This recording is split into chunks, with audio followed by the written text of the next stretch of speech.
Hey guys, good morning and welcome back to my YouTube channel.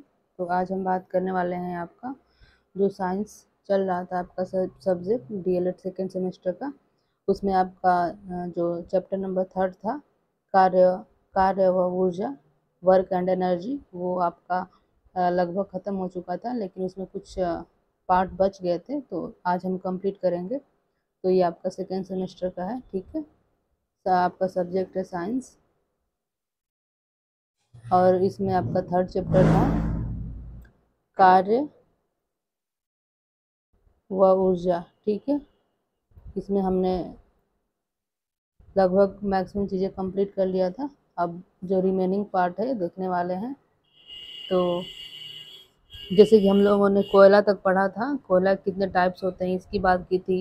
Anthracite था आपका पहला, दूसरा बिटुमिनस था, तीसरा लिंगानाइट था, ठीक है। इसके बाद हम यहाँ से स्टार्ट करने वाले हैं कि आपके जो कोयला होता है वो कहाँ कहाँ पाया जाता है भारत में, क्योंकि आपको पूछ लेता है। तो यहाँ से आपका है जो प्रमुख राज्य दिए गए हैं जहाँ पे आपके कोयला पाए जाते हैं। तो जैसे कि आपका झारखंड हो गया, उड़ीसा। अच्छा एक मिनट, ये हमको आज क्या क्या पढ़ना है उसको देख लेते हैं। तो पहले तो ये पढ़ेंगे आपको कोयला कहाँ कहाँ पाया जाता है, फिर पेट्रोलियम पदार्थ क्या है उसके बारे में जानेंगे। इससे आपके डीजल बनते हैं, किरोसिन ऑयल बनते हैं, पेट्रोल बनता है पेट्रोलियम पदार्थ से। तो जी जो भी चीज़ें बनती हैं उसके बारे में देखेंगे, क्योंकि यहाँ से डायरेक्ट क्वेश्चन में आ जाते हैं आपके कि पेट्रोलियम पदार्थ क्या क्या है। उसके बाद आपको जानेंगे कि जो आपका पेट्रोलियम पदार्थ निकलता कहाँ से है, और फिर आपके असीमित ऊर्जा के बारे में बात करेंगे। इसके पहले वीडियो में हम लोगों ने सीमित ऊर्जा के बारे में बात किया था, जिसमें आपके कोयला पेट्रोल आ जाते हैं, पेट्रोलियम पदार्थ आ जाते हैं। इसके बाद आता है आपका असीमित ऊर्जा, जिसको हम कहते हैं गैर पारंपरिक पारंपरिक ऊर्जा कहते हैं इसको। इसमें आपका आता है सोलर ऊर्जा, ठीक है, पवन ऊर्जा आता है, जैव ऊर्जा आता है, जल ऊर्जा आता है। जो ऊर्जा खत्म नहीं होगा जल्दी उसको हम लेते हैं इसमें। भूतापीय ऊर्जा आता है, ज्वारीय ऊर्जा आता है। तो इस सब के बारे में जानेंगे हम, जैसे सोलर ऊर्जा क्या है, पवन ऊर्जा क्या है, महासागरीय ऊर्जा क्या है। ये सब आपके असीमित ऊर्जा के प्रकार हैं। और ऊर्जा के सीमित व असीमित स्रोत कौन कौन से होते हैं, कहाँ कहाँ से मिलते हैं, इसके बारे में जानेंगे। सोलर ऊर्जा क्या है, ठीक है। सोलर कुकर क्या होता है, इसके बारे में जानेंगे। आपके नाभिकीय ऊर्जा, इसके बारे में जानेंगे। और आप देखेंगे कि ऊर्जा का रूपांतरण मोस्ट इम्पॉर्टेंट, ठीक है, क्योंकि ऊर्जा का हम यूज़ कई रूपों में करते हैं, ठीक है, इनको चेंज करके। तो ये जानेंगे आपका इनका रूपांतरण, ठीक है। तो ये आपका है आज का नोट्स जिसे हमें पढ़ना है। आप चैनल पर नए हैं तो लाइक शेयर सब्सक्राइब कर दीजिए और बेल आइकन को ऑन कर दीजिए कि जो भी आपको अपडेट मिले आप उससे आप पता चल सके। तो आइए स्टार्ट करते हैं आपका। और ये आपको नोट्स चाहिए तो हमारा टेलीग्राम लिंक है, ये आपका दिया गया है @DLED स्टडी क्लासेस। इस पर ऐड हो जाइए, आपको इस पर फ्री नोट्स मिल जाएंगे। ये जितने भी नोट्स हैं वहाँ प्रोवाइड कर दिए जाते हैं। तो आइए स्टार्ट करते हैं। आपका साइंस सब्जेक्ट है सेकेंड सेमेस्टर के लिए।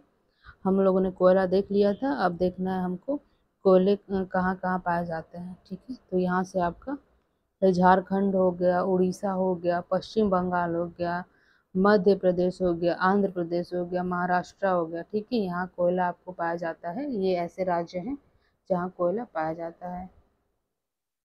और कोयले के बारे में थोड़ा जान जाइए। कोयले के दहन से सल्फर डाइऑक्साइड, CO2 गैस और नाइट्रोजन ऑक्साइड, ठीक है, आपको आदि उत्पन्न होते हैं जो ग्रीन हाउस गैसें हैं तथा धरती के तापमान में वृद्धि कर देते हैं। मतलब जो कोयला होता है उसको जलाने से आपके सल्फर डाइऑक्साइड गैस निकलता है और आपका नाइट्रोजन के ऑक्साइड निकलते हैं, जिससे आपका इन दोनों को हम ग्रीन हाउस गैस कहते हैं, क्योंकि ये क्या करते हैं, टेम्परेचर में तापमान में वृद्धि करते हैं, ठीक है। तो इसके हानिकारक भी हैं आपके, तो जानना पड़ेगा आपको। बहुत इंपॉर्टेंट है, पूछ लेता है ग्रीन हाउस गैस क्या क्या है, तो उसमें ये दोनों भी आते हैं, ठीक है, नाइट्रोजन के ऑक्साइड और सल्फर डाइऑक्साइड, ठीक है। अब आता है पेट्रोलियम, ठीक है। अभी पेट्रोलियम आपका सीमित ऊर्जा है, ठीक है, ये भी खत्म हो जाएगा आपका टाइम के साथ। इसको हम कहते हैं परंपरागत ऊर्जा। अभी परंपरागत में पेट्रोलियम बचा था, इसके बाद हम देखेंगे असीमित ऊर्जा, जिसको हम गैर परंपरागत कहते हैं। तो आइए देखते हैं पेट्रोलियम पदार्थ क्या है। तो कच्चा पेट्रोलियम एल्केन हाइड्रोकार्बन का जटिल मिश्रण होता है, इसलिए इसे प्रभाजी आसवन के द्वारा शुद्ध किया जाता है। जैसे कि पेट्रोलियम पदार्थ है, इसको प्रभाजी आसवन मतलब अलग अलग टेम्परेचर पर जब इसको हम गर्म करते हैं तो अलग अलग पदार्थ बनता है। तो उसमें कौन कौन से पदार्थ बनते हैं पेट्रोलियम से? तो देखिए, पहला तो बनता है आपका पेट्रोलियम गैस, ठीक है। उसके बाद मिट्टी का तेल बनता है, जिसको हम किरोसिन ऑयल कहते हैं। फिर पेट्रोल बनता है, फिर डीजल बनता है, फिर चिकनाई का तेल बनता है, पैराफिन मोम बनता है, ठीक है, एस्फाल्ट बनता है। तो पूछ लेता है आपके जो पेट्रोलियम पदार्थ है उससे कौन कौन सी चीज़ें बनाई जाती हैं, तो ये आप याद रखिएगा, बहुत इम्पोर्टेंट है, ठीक है। और पूछ लेगा कि पेट्रोलियम कहाँ कहाँ पाया जाता है भारत में। जैसे हम लोगों ने कोयला का देखा, तो आपका भारत में विभिन्न तेल क्षेत्र, मतलब ये ऑयल ही होते हैं पेट्रोलियम। तो ये असम में आपका डिगबोई, असम में एक जगह है डिगबोई, वहाँ पाया जाता है। फिर गुजरात के मैदान में पाया जाता है। फिर महाराष्ट्र में बॉम्बे हाइट है, वहाँ पाया जाता है। फिर गोदावरी, कृष्णा, कावेरी और महानदियों के जो डेल्टा क्षेत्र होते हैं वहाँ पे आपका पेट्रोलियम पाया जाता है, ठीक है। याद रखिएगा, क्वेश्चन ये वाला कई बार पूछा है, और आपका ये भी कि जो पेट्रोलियम पदार्थ हैं कहाँ पाए जाते हैं, तो बॉम्बे हाई याद रखिएगा और डिगबोई, ठीक है, इंपॉर्टेंट है, ये दोनों याद रखिएगा, पूछा गया क्वेश्चन है। नेक्स्ट है आपका प्राकृतिक गैस, ठीक है। तो ये भी आपके सीमित ऊर्जा का ही पार्ट है। तो ये कैसे बनता है देखिए। तो पृथ्वी में दबे हुए मृत जीवों एवं पेड़ पौधों के सड़ने गलने से प्राकृतिक गैसों का निर्माण होता है। जैसे कि आपका कोयला भी है और पेट्रोलियम भी है, इनका भी निर्माण आपके जो भी जीव जंतु हैं, पेड़ पौधे हैं, जमीन के अंदर दब गए हैं, तो उनके उन्हीं से निर्माण होता है। उसी प्रकार जो प्राकृतिक गैस है, गैस का भी मतलब उसी से निर्माण होता है, आपके पौधों के सड़ने गलने से और आपके जितने भी मृतक जीव हैं, ठीक है।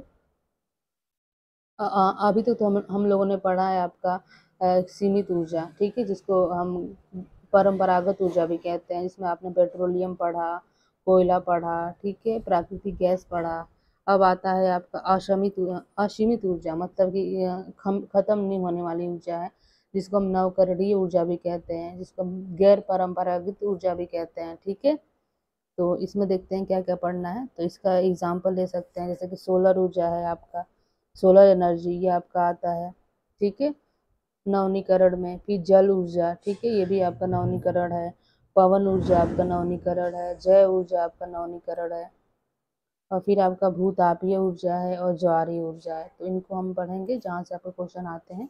तो सबसे पहले लेते हैं सोलर ऊर्जा, ठीक है, सोलर एनर्जी, इसके बारे में पढ़ते हैं क्या है ये सोलर एनर्जी आपका क्या है। तो सूर्य से प्राप्त होने वाली ऊर्जा आपका सोलर एनर्जी कहलाता है, ठीक है। जो आपसे ऊर्जा सन से मिलता है, आपका सूर्य से मिलता है, उसे कहते हैं सोलर ऊर्जा को उपयोग में लाने की कई तकनीकियाँ उपलब्ध है, जो इस प्रकार है। मतलब कि यहाँ से सूर्य से ऊर्जा तो मिलता है, लेकिन उसका हम यूज किस चीज़ से करते हैं, तो किसकी मदद से करते हैं, तो ये आपका है, आपका सोलर सेल है और आपका सोलर ऊर्जा संयंत्र है। इसकी मदद से हम सूर्य की ऊर्जा का यूज़ करते हैं, जिसको हम सोलर एनर्जी कहते हैं, ठीक है। तो ये आपका रहा सोलर एनर्जी।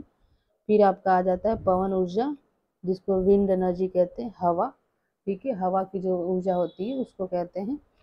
तो ये देखिए, तेज चलने वाली पवन में गति के कारण गतिज ऊर्जा होती है। पवन ऊर्जा का उपयोग मुख्य पवन चक्कियों को चलाने के लिए किया जाता है। जैसे कि आप देखते हैं कि जो बहुत तेज तेज हवाएं चलती हैं, तो उसका यूज़ हम करके अलग अलग चीज़ों में करते हैं। जैसे कि सपोज करिए कि आपका ये फ़ैन है, ठीक है, ये पत्तियाँ लगी हुई हैं और खूब तेज तेज हवा चल रहा है, तो ये पत्तियाँ घूमने लगती हैं, ठीक है। जब घूमने लगेंगी तो यहाँ से आपका गतिज ऊर्जा उत्पन्न हो जाएगी, जिसका यूज हम बहुत चीज़ों में करते हैं। इससे हम बिजली भी उत्पन्न कर सकते हैं और आपके जो पवन चक्कियाँ हैं उनको चलाने में भी यूज कर सकते हैं इसकी गतिज ऊर्जा से।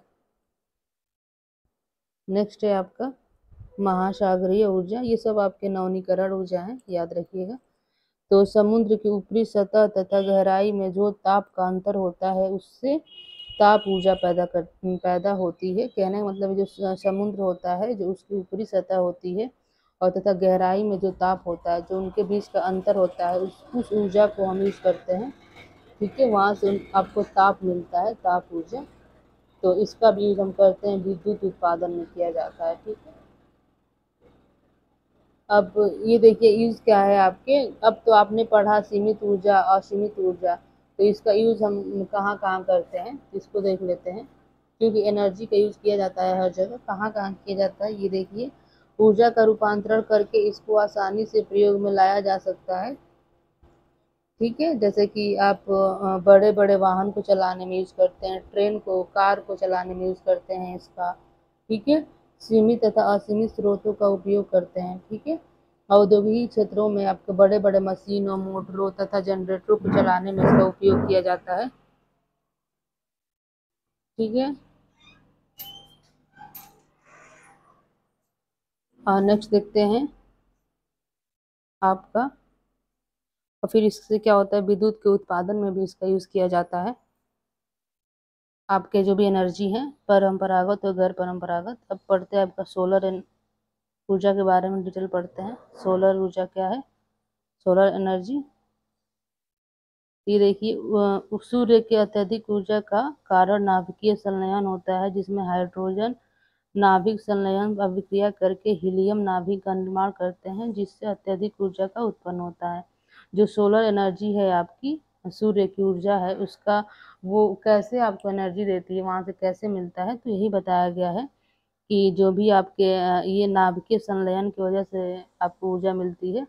तो क्वेश्चन में पूछ लेता है आपका, जो सोलर एनर्जी है वो किस सिद्धांत पे कार्य करती है, तो वो आपके नाभिकीय संलयन। ठीक है, और नाभिकीय संलयन में आपका क्या होता है, इसमें जो हाइड्रोजन के अणु हैं वो अभिक्रिया करके मिल के, कई सारे अणु मिल के हीलियम का निर्माण करते हैं। ठीक है, हाइड्रोजन का सिंबल H होता है, हीलियम का He होता है। ठीक है, तो हाइड्रोजन कन्वर्ट हो जाता है हीलियम में, इसी प्रोसेस को हम कहते हैं नाभिकीय संलयन। ठीक है, और ये जब प्रोसेस होता है तो बहुत ज़्यादा एनर्जी निकलती है, वही आपकी सोलर एनर्जी कहलाती है। ठीक है, तो ये क्वेश्चन आपको बहुत बार पूछा गया है कि जो सोलर एनर्जी है, सूर्य ताप का ऊर्जा है, वो किस सिद्धांत पर कार्य करता है, तो आपका नाभिकीय संलयन में।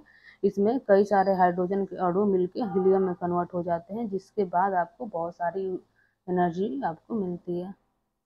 तो ये तो रहा कैसे कार्य करता है। अब सोलर कुकर क्या होता है, सोलर कुकर, तो ये सोलर कुकर एक ऐसा उपकरण है जिसका उपयोग सोलर ऊर्जा द्वारा भोजन बनाने में किया जाता है। मतलब कि एक स्पेशल टाइप का आपका कुकर होता है, जिसका, इस कुकर में हम सूर्य का जो हीट है उसका यूज करके हम खाना बनाने का यूज करते हैं। ठीक है, ये सोलर कुकर होता है। नेक्स्ट है आपका ज्वार भाटा आधारित ऊर्जा। जैसे कि आपका ज्वार और भाटा आता है ना नदियों में, समुद्रों में, ठीक है, महासागरों में, तो उस वहाँ से भी आपको एनर्जी मिलती है। तो उसका भी यूज़ करके हम क्या करते हैं, कई सारे कामों को करते हैं। तो ये देखते हैं कैसे मिलता है। तो सबसे तो पहले हमको समझना पड़ेगा कि ज्वारीय भाटा क्या होता है, तो आइए देखते हैं। तो ज्वारीय भाटा ऊर्जा, ज्वारीय से प्राप्त ऊर्जा होती है। चंद्रमा के गुरुत्व खिंचाव के कारण समुद्र जल का ऊपर चढ़ना ज्वार तथा समुद्र जल का उतरना भाटा कहलाता है।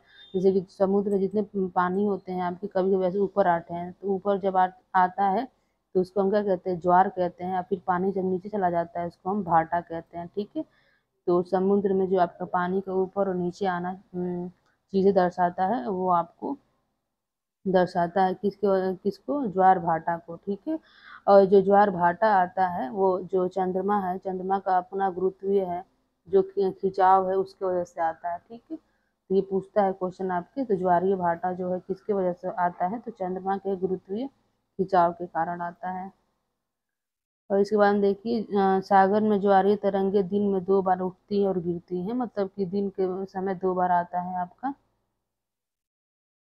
समुद्र की लहरें में आने वाले जल के उछाल तथा गिरावट से ज्वारीय ऊर्जा प्राप्त होती है। ठीक है, जैसे कि ये उठा आपका फिर गिरा, तो इससे आपका क्या होता है, एनर्जी बहुत ज़्यादा निकलती है, ऊर्जा बहुत ज़्यादा निकलता है, जिस ऊर्जा को हम यूज़ करके अन्य कार्य का करते हैं।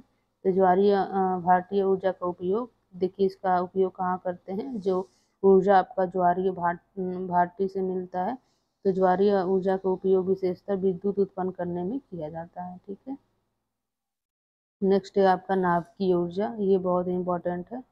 जैसे कि आपका जो सूर्य ऊर्जा है उसका उसमें आपका संलयन का वर्क करता है, आपका नाभिकीय संलयन।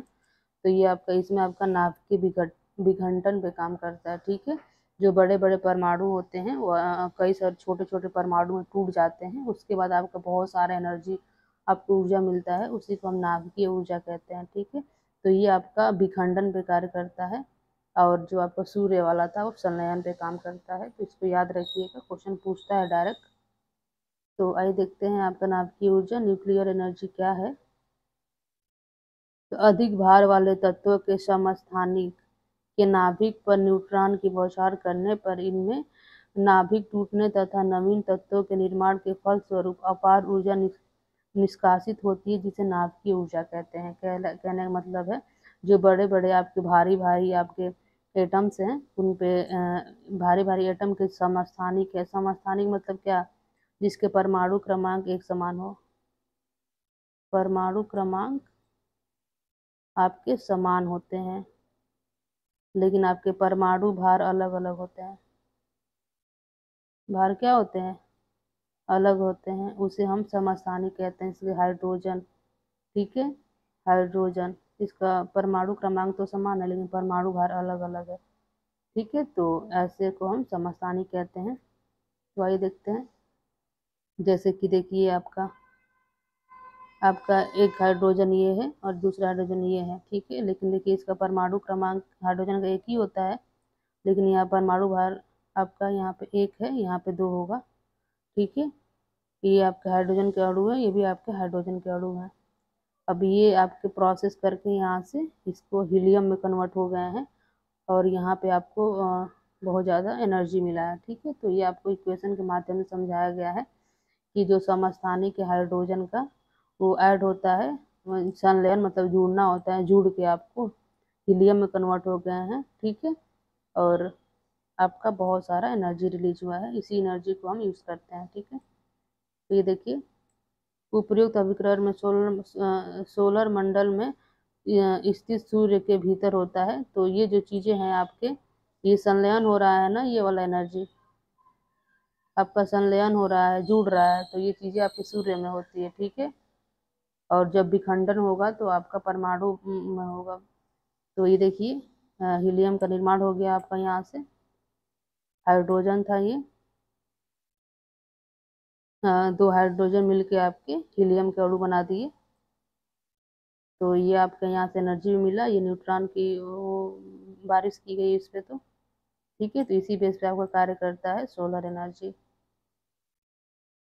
अब देखिए ऊर्जा का रूपांतरण, ऊर्जा का रूपांतरण में मतलब आपका जो अलग अलग ऊर्जाएं हैं, पवन ऊर्जा हो गया आपका, विद्युत ऊर्जा हो गया, ठीक है, आपका प्रकाश ऊर्जा हो गया, इस सब का अलग अलग इनको अलग अलग ऊर्जाओं में चेंज करके इनका यूज किया जाता है। जैसे कि विद्युत हीटर, गीजर, विद्युत प्रेस, रोस्ट इत्यादि से उष्मीय ऊर्जा में रूपांतरण किया जाता है। देखिए जो विद्युत हीटर है आपका, गीजर है आपका, विद्युत प्रेस है, इसमें क्या होता है, विद्युत ऊर्जा होती है। ठीक है, लाइट से चलता है, और फिर इससे क्या मिलता है आपको, ये हीट में कन्वर्ट हो जाता है। इसे विद्युत हीटर किसका देने लगता है, उष्मा देने लगता है। गीजर आपको गर्म कर देता है, पानी को उष्मा में कन्वर्ट हो जाता है। और फिर आपका विद्युत प्रेस, इसे कपड़ा प्रेस करने लगते हैं, वो भी हीट में कन्वर्ट हो गया, तो उष्मा में कन्वर्ट हो जाता है। ठीक है, तो जो आपका पहले विद्युत ऊर्जा था आपका, विद्युत ऊर्जा था, अब वो आपका उष्मीय ऊर्जा में कन्वर्ट हो गया है। किसके माध्यम से, आपके विद्युत हीटर के माध्यम से, गीजर के माध्यम से, विद्युत प्रेस के माध्यम से। ठीक है, गीजर जो पानी गर्म कर देता है तो लाइट से ही गर्म करता है, तो इलेक्ट्रिक किस में कन्वर्ट हो गया आपका, उष्मीय में। ठीक है, नेक्स्ट देखिए, जैसे जनरेटर हो गया, डायनामो हो गया, एक्सेट्रा से विद्युत ऊर्जा से रूपांतरण किया जाता है। जैसे कि ये आपके आपके गतिज ऊर्जा होते हैं जो आपको कन्वर्ट हो जाते हैं विद्युत ऊर्जा में। ये जनरेटर से आप क्या लाइट उत्पन्न करते हैं, डायनामो से आप लाइट उत्पन्न करते हैं। ठीक है, तो ये क्या करता है, आपको गतिज ऊर्जा को विद्युत ऊर्जा में बदल देता है। या गतिज ऊर्जा किसका प्रकार है, आपका यांत्रिक ऊर्जा का ना, तो आप कह सकते हैं कि डायनामो और जनरेटर क्या करता है, यांत्रिक ऊर्जा को आपको कन्वर्ट कर देता है विद्युत ऊर्जा में।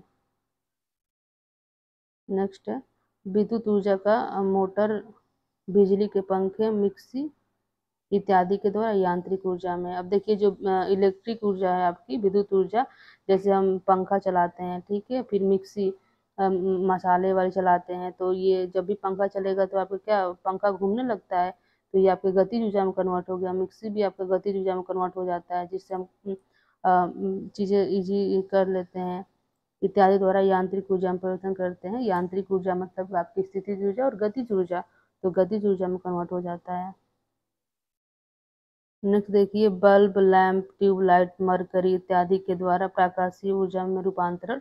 जैसे कि आपका इलेक्ट्रिक ऊर्जा है, जैसे कि लाइट हम देते हैं बल्ब में, आपका लैंप में, फिर ट्यूबलाइट में, फिर मरकरी मतलब आपका ट्यूबलाइट हो गया, उसमें जब हम लाइट देते हैं तो आपसे प्रकाश मिलने लगता है वहाँ से। तो ये आपका जो इलेक्ट्रिक ऊर्जा थी आपकी किस में कन्वर्ट हो गई है, प्रकाश ऊर्जा में ना, लाइट एनर्जी में कन्वर्ट हो गई है इसके माध्यम से। तो क्वेश्चन पूछता है इस टाइप का बहुत सारा, तो इसको अच्छे से देखिए। नेक्स्ट है आपका बैटरी, सेल इत्यादि द्वारा विद्युत ऊर्जा में रूपांतरण होता है। जैसे आपका बैटरी है, सेल है, इसके द्वारा हम इसको विद्युत उत्पन्न करने में इसका यूज करते हैं, ठीक है। तो ये था आपका ऊर्जा का रूपांतरण, बहुत इंपॉर्टेंट है, याद रखिएगा। और ये पूछता है परंपरागत और गैर परंपरागत ऊर्जा पूछ लेता है, ठीक है। फिर कोयले के बारे में पूछ लेता है, और आपके जो पेट्रोलियम पदार्थ है वहाँ से भी क्वेश्चन पूछता है, तो बहुत इंपॉर्टेंट टॉपिक था ये। और आपका रूपांतरण ऊर्जा का पूछता है। और आपको ये वीडियो पसंद आया तो लाइक से सब्सक्राइब कर दीजिए, और इस प्रकार का इन्फॉर्मेशन लेने के लिए डीएलएड सेकेंड का सारा सिलेबस कंप्लीट करने के लिए चैनल को ज्वाइन कर लीजिए। और आपको अच्छा लगा तो लाइक से सब्सक्राइब करिए। और ये सारा पीडीएफ आपको फ्री में यहाँ हमारे टेलीग्राम लिंक पे डीएलएड स्टडी क्लासेस पे मिल जाएगा, तो इसको ज्वाइन कर लीजिए। Okay, thank you.